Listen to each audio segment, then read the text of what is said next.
رہے تھے. اعلان کرنے والے کو پتہ نہیں ہوتا کہ میں گزر کدھر سے رہا ہوں. ظاہری طور پر تو یہی ہے. اللہ اللہ، ایک بیوہ عورت جس کی گود اجڑ چکی تھی، جس کا سہاگ اجڑ چکا تھا، جس کا پورا گھر لٹ چکا تھا، ایک ننھا سا 4-5 سال کا بچہ اس کے گھر میں موجود تھا، باقی کچھ موجود نہ تھا. وہ بستر پر سو رہی تھی. ایسے عالم میں بلال حبشی کی آواز اس کے کانوں سے ٹکرائی. رونے والوں، رونے کا وقت نہیں. مصلے پہ رونے کا وقت نہیں. سونے والوں، بستروں پہ سونے کا وقت نہیں. چلو چلو، جان کی نظریں لے کر اللہ کے رسول تمہیں طلب فرما رہے ہیں. وہ خاتون اٹھ بیٹھی، رونے لگی.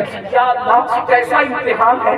دینے والا آج طلب کر رہا ہے. جس نے سب کچھ دیا ہے آج وہ جانے کی نظریں، جانوں کی نظریں طلب کر رہا ہے. اللہ، میں تیرے محبوب کو دے کیا سکتی ہوں؟ میں تیرے محبوب کو پیش کیا کر سکتی ہوں؟ اللہ اکبر. شوہر تو شہید ہو چکے ہیں، بیٹا بڑا تھا وہ بھی شہید ہو چکا ہے. ایک ننھی سی جان گھر میں ہے. اب میں محبوب کو دوں کیا؟ میں حبیب کو دوں کیا؟ دیکھو ان عورتوں کے خیالات. آج اگر اللہ اکبر کوئی چندہ طلب کرے تو عورتیں کہتی ہے ارے میرے شوہر تو بہت چندہ دیتے، میں نے دینے کی کیا ضرورت ہے، میں نے دن کے نام پہ کیا دینا. شوہر دے دیتے میرا کام بن جاتا ہے. میری بہن، شوہر نے دے دیا، شوہر کا کام بنا ہے. تو کب جنتی ہوگی؟ تو جنت کی طرف کب آئے گی؟ ان عورتوں کے حوصلے دیکھو. اللہ اکبر. اٹھ بیٹھی، حضور کو پیش کیا کروں، اور اس تصور میں رونے لگی. اللہ اللہ، اس خاتون کو رونا کیوں آ رہا ہے؟ شوہر کی یاد پہ نہیں، بچے کی یاد پہ نہیں، حالات پر نہیں، زیورات پر نہیں، لباس پر نہیں، بلکہ اس کو رونا آ رہا ہے. حضور نے طلب کیا ہے، پیش کیا کروں. روتے روتے اس کی ہچکیاں بن گئی. جب ہچکیاں بندی ہے تو ننھا سا بچہ جو سو رہا تھا ماں کی بغل میں اٹھ بیٹھا اور ماں سے پوچھتے امی کیوں رو رہی ہو؟ کیا تمہیں بابا کی یاد نے ستایا ہے؟ ننھے سے بچے نے جب باپ کا ذکر کیا تو ماں نے سر پہ ہاتھ پھیرتے کہا میری جان، میرے درد کو تو سمجھ نہیں سکتا، تو سو جا میرے بیٹے. اللہ اکبر. لیکن وہ ماں کی تربیت تھی. 4-5 سال کی عمر گلی ڈنڈا کھیلنے کی عمر ہوتی ہے، لیکن آج تو اللہ اکبر 4-5 سال کی عمر موبائل میں گیم اور کارٹون کی عمر ہوتی ہے. مگر وہ بچے کی تربیت اس ماں نے کیا کی تھی کہ ننھے سے بچے کو ماں کہتی ہے میرے بیٹے تو میرے درد کو سمجھ نہیں سکتا، سو جا. تو ننھا سا بچہ ماں کو کہتا ہے ماں یہ کیسے ہو سکتا ہے کہ میری ماں روتی رہے اور میں سوتا رہوں؟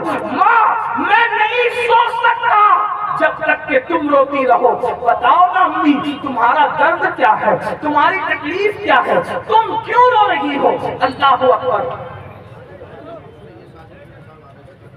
نعرہ تکبیر، نعرہ تکبیر، نعرہ رسالہ.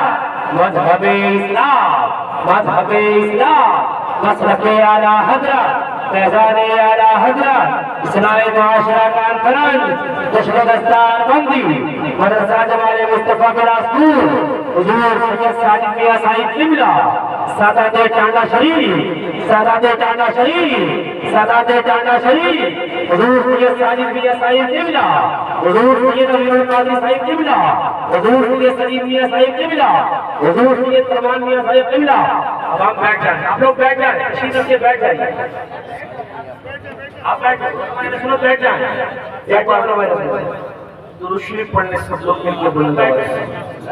اللہ رب محمد صلی اللہ علیہ وسلم، نحن عباد محمد صلی اللہ علیہ وسلم، صلاۃ و سلام علیک یا جد الحسن والحسین.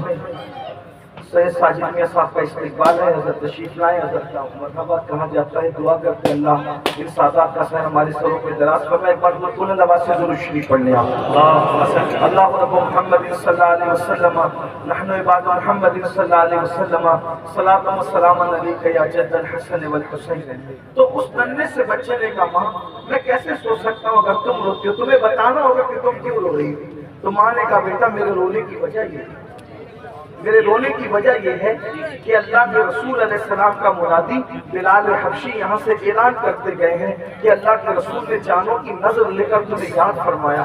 میرے گھر میں بیٹا ہے کچھ نہیں، تیرے بابا ہوتے تو ان کو بھیج دیتی، تیرا بڑا بھیا ہوتا تو اس کو بھیج دیتی، لیکن بیٹے کچھ نہیں ہے. ہر وہ رسول نے ہر نعمت دی ہے، آج انہوں نے جان طلب کی ہے، میں کیا پیش کروں؟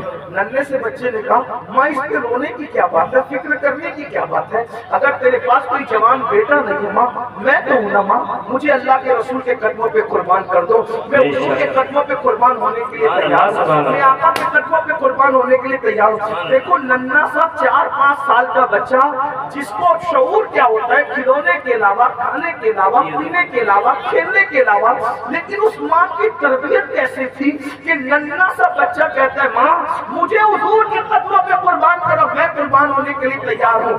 ننھے سے بچے کی ایک جملے سن کر ماں کی بھارس بندی اور ماں نے اپنے بیٹے کی انگلی پکڑی، ماں نے بچے کی انگلی کو انگلی پکڑائی اور انگلی پکڑانے کے بعد مسجد نبوی شریف کی طرف چل پڑی۔ جب مسجد نبوی شریف کے قریب پہنچی تو کیا دیکھا، وہ مجاہدین کی صف لگ رہی تھی، خاتون جو ہے چادر اوڑھ کر دروازے پہ کھڑی ہو گئی، اللہ کے رسول کی نگاہ پڑی، نگاہ پڑنے کے بعد میرے کریم آقا نے فرمایا بلال یہ خاتون یہاں کیوں نظر آ رہی ہے اس رات کو؟ تو اس وقت بلال گئے اور جانے کے بعد کہا مائی تیری یہاں ضرورت کیا اس رات کو تو کیوں ہے؟ تو اس خاتون نے کہا بلال اتنی جلدی بھول گئے، تم ہی تو اعلان کر رہے تھے کہ اللہ کے رسول صلی اللہ علیہ وسلم نے چاند کی نظریں لے کر کے بلایا ہے، چاند کی نظریں لے کر کے بلایا ہے۔ کہا مائی عورتوں کو نہیں بلایا، وہ کہا میں حضور سے گفتگو کرنا چاہتی ہوں۔ اللہ کے رسول صلی اللہ علیہ وسلم تشریف لائے تو سرکار نے فرمایا مائی بات کیا ہے؟ یا رسول اللہ میرا جوان بیٹا بھی شہید ہو چکا، میرا شوہر بھی شہید ہو چکا، آپ نے طلب کیا ہے جان کی نظر، میرے پاس کچھ نہیں ہے، یہ چھوٹی سی نظر لائی ہوں، حضور اس کو قبول فرما لے۔ حضور نے ننھے سے بچے کو دیکھا، سر پہ ہاتھ رکھا، ہاتھ رکھ کے فرماتے ہیں حق اور باطل کا معرکہ قیامت تک جاری رہے گا، خاتون تیری نیت اچھی ہے، اللہ تجھے اجر دے گا، لے جا اس کی پرورش کر، یا نہ یہ تیر چلا سکتا ہے، نہ یہ تلوار اٹھا سکتا ہے، نہ یہ کچھ اور کر سکتا ہے، اس لیے لے جا اس کی پرورش کر، یہ بعد میں اہل حق کے لیے کام آئے گا، جا اللہ تجھے جزا دے، تیرے جذبات کی اللہ رب العزت لاج رکھے۔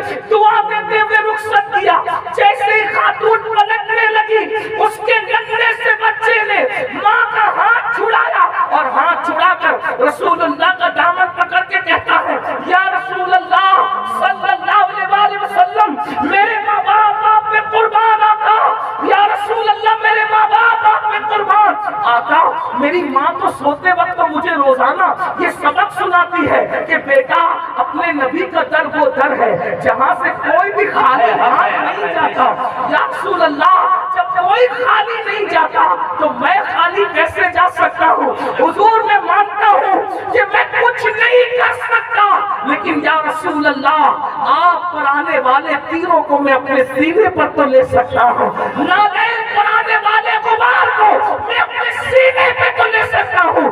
اندازہ فرمائے بچوں میں یہ عشق مصطفیٰ کس نے پیدا کیا تھا؟ یہ ماں کی تربیت تھی، ارتداد کے فتنے سے، گناہوں کے فتنے سے، جرائم کے فتنے سے بچانا ہے، عشق مصطفیٰ پیدا کرنا ہوگا۔ پہلی چیز عشق رسول، دوسری چیز میرے آقا علیہ السلام فرماتے ہیں میری اہل بیت کی محبت اپنی اولاد کے دل میں پیدا کرو، میری آل کی محبت اپنی اولاد کے دل میں پیدا کرو۔ اللہ اکبر، آل کی محبت کیوں پیدا کی جا رہی ہے؟ اس کی بہت ساری وجوہات میں سے ایک وجہ یہ بھی ہو سکتی ہے کہ ایمان آئے گا عشق رسول سے اور ایمان بچے گا عشق آل رسول سے۔ اللہ اکبر، اہل بیت کی محبت کی برکت سے اللہ اکبر ایمان کو تحفظ نصیب ہوگا۔ اور ایک بات آپ کو کہوں، خاص طور پر میدان کربلا میں امام نے کیا قربانی پیش کی ہے اور ہمیں بتایا، ایک طرف ہم شفیع پیغمبر علی اکبر جیسا بیٹا ہے اور ایک طرف اللہ کا دین ہے اور دین کا